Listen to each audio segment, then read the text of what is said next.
Praise the lord. ప్రభువైన యేసుక్రీస్తు నామములో ఈ ఉదయకాలమందు మీ అందరికీ కూడా శుభములు తెలియజేస్తూ ఉన్నాను.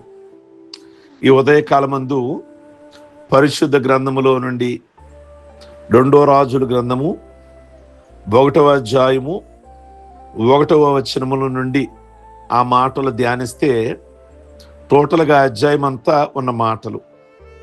ఇశ్రాయేలుకు ఒకప్పుడు ఆహాబు రాజుగా ఉండేవాడు. ఆయన మరణమైన తరువాత వారు కుమారుడైనటువంటి అహజ్యా రాజ్యంలోనికి వస్తాడు. అయితే ఒక రోజున అహజ్యా షోమ్రోన్లో తన రాజనగరిలో ఉంటుండగా మిద్ది మీద నుండి తన కిటికీలో నుండి క్రింద పడిపోతాడు. అయితే అతను రోగిగా మంచం మీద ఉండాల్సిన పరిస్థితి ఏర్పడింది. అతను చావు బ్రతుకుల మధ్య ఉన్నాడు. అయితే ఇశ్రాయేలీయులు దేవుడైన యెహోవా ఉన్నాడు. ఆయనను ప్రక్కన పెట్టి తన పరివారముని పిలిచి, మీరు బయల్జెబూలు దేవత దగ్గరికి అక్కడికి వెళ్ళి నేను బ్రతుకుతానో బ్రతకనో, నా రోగం తగ్గుద్దో తగ్గదో వెళ్ళి కనుక్కురండి అని పంపిస్తాడు. అయితే వాళ్ళు వెళుతూ ఉంటారు. అయితే వారికి ప్రవక్త అయిన ఏలియా ఎదురవుతాడు. ఆయన అంటాడు కదా, ఇశ్రాయేలు వారిలో దేవుడు ఉన్నాడు, మీరు లేడనుకొని ఎక్రోను దేవత అయిన బయల్జెబూలు నొద్దకి విచారించడానికి వెళుతున్నారా అని అడుగుతాడు. ప్రియ దేవుని బిడ్డలారా, దేవుడున్నాడు, ఇశ్రాయేల్ వారిలో దేవుడున్నాడు, మీరు లేడనుకున్నారా అంటాడు ఏలియా. కనుక ఆయన సృష్టికర్త, భూమిని, సూర్య చంద్ర నక్షత్రాలని, ఈ విశ్వమంతటిని కలగజేసిన వాడు ఆ దేవుడే. ప్రేమ కలిగిన దేవుడు. మనలో ఎవ్వరూ నశించటం ఇష్టం లేక ఆయన కుమారుడైన యేసుక్రీస్తును మన కొరకే పంపించాడు. అయితే చాలా మంది దేవుడు లేడని బుద్ధిహీనులు తన హృదయములో వారి హృదయములో అనుకుంటారు అని కీర్తన గ్రంథం 14లో మనం చూస్తాం. కనుక ప్రియ దేవుని బిడ్డలారా, ఆహాబు కుమారుడైన అహజ్యా రాజు కిటికీలో నుండి పడ్డాడు. మరణ పడక మీద ఉన్నాడు. బ్రతుకుతాడో లేడో అని తెలుసుకోవడానికి ఎక్రోన్లోనున్న బయల్జెబూలు నద్దకు పంపించాడు. వారిని ఏలియా ఎదుర్కొన్నాడు. కనుక ఈరోజు చాలా మంది కూడా ఇలాంటి సమస్యల్లోనే ఉన్నారు, దిగజారిపోయేవారుగా ఉంటున్నారు. ఇలాంటప్పుడే వాళ్ళ భక్తి ఏంటో మనకు అర్థమవుతుంది. అహజ్యా భక్తి ఏంటో అర్థమైపోలా. ఇశ్రాయేలు దేవుడు గొప్ప దేవుడు, ఈ సృష్టిని చేసిన వాడు ఆయనే కదా. ఎన్ని కార్యాలు చేశాడు ఇశ్రాయేలీల్లో. ఆ ప్రజల పక్షాన మన్నానే కురిపించాడా, పూరేళ్లే కురిపించాడా, ఎర్ర సముద్రమును పాయలే చేశాడా, యోర్దాన్ నదిని ఆరిని అలాగానే చేశాడా, లేక ఎరుకోని మరి దేవుడు ప్రాకారాలే పడగొట్టాడా? కనుక ఇన్ని కార్యాలు చేస్తే ఆ విషయాల మీద దేని మీద మనసు పెట్టక, అంటే మన దేవుడు మనకి ఎక్కడనమాట. మన ఇజ్రాయేల్ దేవుడు ఎక్కక ఈ అహజ్యా ఎక్కడికో వెళ్ళి, కనుక ప్రియమైనటువంటి దేవుడు ఇలాంటి సమస్యలలో చాలా మంది బహు దిగజారిపోయేవారుగా ఉన్నారు. కరువు వచ్చింది, యోధా బెత్లెహేములో కరువు వచ్చింది. నయోమి బెత్లెహేమును విడిచి మోయాబు దేశానికి వెళ్ళింది. ఇలాంటి సమయాల్లోనే కదా మనం నిలబడాల్సింది. కష్టం వచ్చినప్పుడు దేవుడు ఎందుకు ఈ కష్టం పెట్టాడో నిలబడాలిగా. భర్తను పోగొట్టుకుంది, 2 కొడుకును పోగొట్టుకుంది. చివరికి మరలా తన ప్రాంతానికి తిరిగి వచ్చింది. యోధా బెత్లెహేముకు వచ్చింది మోయాబు దేశం నుంచి. ఎలాగొచ్చింది? భక్తిహీనురాలుగా వచ్చింది. అప్పుడున్న వాళ్ళందరూ, పొరుగు వారందరూ ఈవిడి నయోమి కదా అన్నారు. అప్పుడు ఆవిడ ఏమందో తెలుసా? నన్ను నయోమి అనొద్దు, మారా అనండి అంది. నయోమి అంటే మధురము, నన్ను మారా అంటే చేదుగా అయిపోయింది నా జీవితం. ఈ రోజుల్లో కొందరు క్రైస్తవులు సమస్య రాగానే ప్రార్థన చేయడం మానేసి మంత్రగాళ్ళ దగ్గరికి, సోదిగాళ్ళ దగ్గరికి, సిద్ధాంతుల దగ్గరికి, అన్యజనుల దగ్గరికి వెళుతున్నారు. ఎంతో విచారం. వీరు క్రైస్తవులు కారు. బాప్తీసం పొందినప్పటికీ కూడా తర్వాత బహు కఠినమైన శిక్ష వీళ్ళకుంటుందని బైబిల్ సెలవిస్తుంది. కానాలో ద్రాక్షరసం అయిపోయింది. తల్లి అయిన మరియా యేసయ్యతో చెప్పింది, ప్రియ దేవుని బిడ్డలారా, ఆయన నీటిని ద్రాక్షరసంగా మార్చి అద్భుతం జరిగించారు. మరి చెప్పింది, అయ్యా ద్రాక్షరసం అయిపోయిందని. ఆయన నీటిని ద్రాక్షరసంగా మార్చారు. కనుక నీ సమస్య ఎవరికి చెప్పాలి? ఎక్రోను దేవత దగ్గరికి వెళ్ళాలా? లేదు కరువు వచ్చిందని ఆ ప్రాంతాన్ని విడిచి అన్యుల ప్రాంతానికి వెళ్ళాలా? అది కాదు కదా. సమస్యలు వస్తాయి, బలహీనతలు వస్తాయి.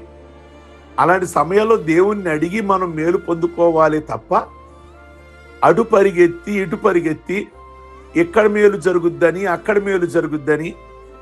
ప్రియ దేవుని బిడ్డలారా, లాజరు జబ్బుగా ఉన్నాడు. మార్తలు, మరియా మార్తలు యేసయ్య కబురు చేశారు. అయినప్పటికీ ఆయన ఆలస్యంగా వచ్చాడు. స్వస్థపరిచే కార్యం చేయడానికంటే 4 దినాలు చనిపోయిన తరువాత, కుళ్ళిపోయిన తర్వాత లాజరును బ్రతికించడానికి వెళ్ళారు. మొత్తానికి బ్రతికించారు, గొప్ప కార్యాన్ని జరిగించారు. కనుక మీరు ఎవరు కబురు చేస్తున్నారు? సమస్య రాగానే ఇంట్లో మేలు ఏదో కలగలేదు, సిద్ధాంతి దగ్గరికా? ఈ గది అటుందని ఈ గది ఇటుందని చూడడానికి రమ్మంటున్నారా సిద్ధాంతిని? లేదా సోదిగాళ్ళ దగ్గరికి వెళ్తున్నారా నాకు మేలు జరగలేదని? లేదా చెయ్యిచ్చి జ్యోతిష్కం చెప్పించుకుంటున్నారా? ఇవన్నీ వాక్యానికి విరుద్ధమైన పనులు. దేవుడు అట్టి వాళ్ళని ఏమాత్రం కూడా ఇష్టపడడు. బైబిల్లో ద్వితీయోపదేశ కాండములో ఇవి దేవునికి హేయకరమైనవి అని గమనించాలి. ఈ సిద్ధాంతాలు, ఏ జ్యోతిష్కాలు లేదా కర్ణపిశాచాలు ఇలాంటివన్నీ కూడా దేవునికి ఇష్టం లేనివి. ఎవని మనస్సు నా మీద ఆనుకొనునో వారిని పూర్ణశాంతి కలిగిన వారిగా చేస్తా అన్నాడు. కనుక ఈ ఉదయకాలం ముందు ఎవరి మనస్సు అయితే దేవుని మీద ఆనుకుంటుందో వారిని పూర్ణశాంతి కలిగిన వారిగా చేయడానికి ఆయన సిద్ధంగా ఉన్నాడు. ఈరోజు ఆహాజ్య రోగిగా ఉన్నాడు. ఇశ్రాయేలు దేవుడు పెట్టుకొని అందరూ అక్కడికి వచ్చి స్వస్థత పొందుతున్నారు. అందరూ అక్కడికి వచ్చి మేలు పొందుతున్నారు. నయమాన్ అక్కడికి వచ్చి ఆయన దగ్గరికి వచ్చి కుష్ఠరోగాన్ని తగ్గించుకున్నాడు. కానీ ఈరోజు ఈ అహజ్య ఆయన వదిలేసి బయల్జెబూలు దేవత దగ్గరికి, అంటే ఈగల దేవుడు, వారి దేశంలో ఈగలను సంహరించనని ఆ దేవతకు ఆ పేరు పెట్టారు. దెయ్యాలకు అధిపతి అని క్రొత్త నిబంధనలో కూడా ఉన్నది. అహజ్య దేవుని గణపరచకుండా ఈ దేవత యొద్దకు కబురు చేశాడు. యెహోవా నేనే, ఇదే నా నామము, మరి ఎవరికిని నా మహిమను ఇచ్చువాడును కాను. ఒకవేళ ఉన్నను ఆయన ఏమీ చేయలేని వాడని అతడు తలంచాడు. ప్రియ దేవుని బిడ్డలారా, ప్రభు చెప్పారు, నేనే, నా మహిమని ఎవరికి ఇవ్వను అని ప్రభు అంత స్పష్టంగా చెప్పినా గాని నా మహిమ ఎవరికి ఇవ్వను అంటే ఎవరో మిమ్మల్ని బాగు చేసే అంత శక్తి వాళ్ళకి లేదు, అంత ఘనత వాళ్ళకి లేదు అని క్లియర్గా ప్రభు మాట్లాడారు. యేసయ్య శిష్యులతో కూడా నావలో ప్రయాణం చేస్తున్నారు. గొప్ప గాలి తుఫాను రేగింది కదా, ఆ నావని నీళ్లతో నిండిపోతుంది. ప్రభు ఒక మూల నిద్రపోతున్నారు. చివరికి వారు యేసుని లేపారు. ఆయన లేచి గాలి సముద్రాన్ని గద్దించాడు. అవన్నీ నిమ్మళించాయి. శిష్యులు ఆశ్చర్యపడి ఆయన ఎవరో, గాలి సముద్రమును ఈ మాటకు లోబడుచున్నవే అని ఆశ్చర్యపడ్డారు. విన్నారా? కనుక అలాంటి కార్యాలు చేయగలిగిన వాడు ఆయన. 3 రకాలైన మనుషులు ఉంటారు. వాడి దేవుడు లేడనేవారు, అంటే వారు దేవుణ్ణి ఎరగని వారు. రెండో, దేవుణ్ణి కలిగి ఆయన వారి జీవితంలో నిద్రపెట్టేసిన వాళ్ళు. ప్రియ దేవుని బిడ్డలారా, కనుక వారు ఏమి కార్యము చూడలేరు.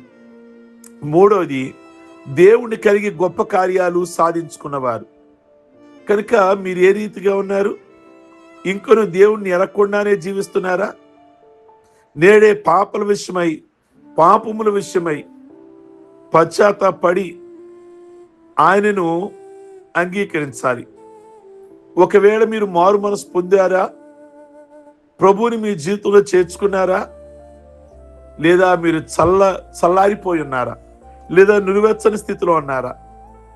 చల్లటి పదార్థాల మీద ఈగలు ముసురుతాయి కదా, లోకాశలు, శరీరాశలు ఇవన్నీ కూడా ముసురుతున్నాయా? అందుకే యోహాను అన్నారు, మండుచూ ప్రకాశించున్న జ్యోతి అతను. ప్రియ దేవుని బిడ్డలారా, ప్రభు కొరకు మండాలి. దేవుడు నీ జీవితంలో గొప్ప కార్యాలు చేయడానికి సిద్ధంగా ఉన్నాడు. దేవుని యొద్ద నుండి గొప్ప కార్యాలను కనిపెట్టండి. దేవుని కొరకు గొప్ప కార్యాలను చేయడానికి పూనుకోండి. ఈ ఉదయకాలం ముందు అహజ్య వెళ్ళాడు. నేను తప్ప వేరే వాళ్ళు ఎవ్వరు చేయరు, నా ఘనత నా మహిమ ఎవరికి ఇవ్వను అన్నాడు. వెళ్ళినందుకు ఏమైంది? స్వస్థత కలిగిందా? వారి వల్ల చివరికి చనిపోయాడు. ఈ ఉదయకాలం మందు నేను జ్ఞాపకం చేస్తున్నా, మీలో దేవుడున్నాడా? ఆ దేవుడు సృష్టికర్త, సమస్తను చేయగలిగిన వాడు, నీటిని ద్రాక్షరసంగా మార్చగలిగిన వాడు, గాలిని సముద్రాన్ని అనపగలిగినటువంటి వాడు.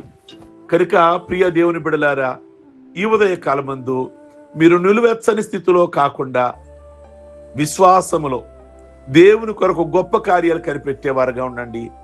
ప్రభు మిమ్మల్ని దీవించును గాక. ప్రార్థించుకుందాం. సర్వశక్తి కలిగిన తండ్రి, మీకు స్తోత్రం. ఈ ఉదయకాలం ముందు మాట్లాడిన ప్రతి మాట కూడా మీ బిడ్డలు మీ కొరకు గొప్ప కార్యాలు కనిపెట్టేవారుగా ఉంచండి. అలాగే వారి సమస్యలు ఏదైనప్పటికీ కూడా మరియా మార్తలు మీకు తెలియజేసిన విధంగా, యేసు తల్లి అయిన మరియా మీకు తెలియజేసిన విధంగా, మా సమస్య ఏదైనా, అది ఆర్థిక సమస్య అయినా, అనారోగ్యమైనా, ఏదైనా అది మీ దగ్గరికే మేము కబురు చేయడానికి, మీకే తెలియచేయడానికి, ఈ లోకములో ఎక్కడ తెలియజేసినా దానివల్ల మాకు ప్రయోజనము, మేలు, స్వస్థత, విడుదల లేవు అని మేము నమ్ముచున్నాం. ఏదైనా మీ ద్వారానే విడుదల కలగాలి. ఈ ఉదయకాలం ముందు ప్రార్థనలో ఏకీభిస్తున్న వారికి ఏ విషయంలో విడుదల కావాలో మీరు మాత్రమే చేయగలరని నమ్ముచున్నాం. ఈ మాటలు వారికి దీవెనకరముగా ఉంచి ప్రతి బంధకాలు, ప్రతి సమస్యల నుండి విడుదల దయచేయండి. పెళ్లి రోజులు, పుట్టినరోజులు, రక్షణ పొందిన రోజులు చేసుకుంటున్న బిడ్డలందరినీ దీవించండి, ఆస్వాదించండి. ఆయుష్ ఆరోగ్యాలతో నింపమని యేసు పరిశుద్ధ నామములు అడిగి వేడుకొనుచున్నాం తండ్రి, ఆమేన్. God bless you. ప్రభు మిమ్మల్ని దీవించును గాక. ఈ మాటలు మీకు దీవెనకరంగా ఉంటే ఇప్పుడే మర్చిపోకుండా ఫార్వర్డ్ చేయండి, లైక్ బటన్ నొక్కండి. అలాగే మెసేజ్ కామెంట్ బాక్స్లోకి వచ్చి మీ అభిప్రాయాన్ని వ్యక్తం చేయండి. God bless you.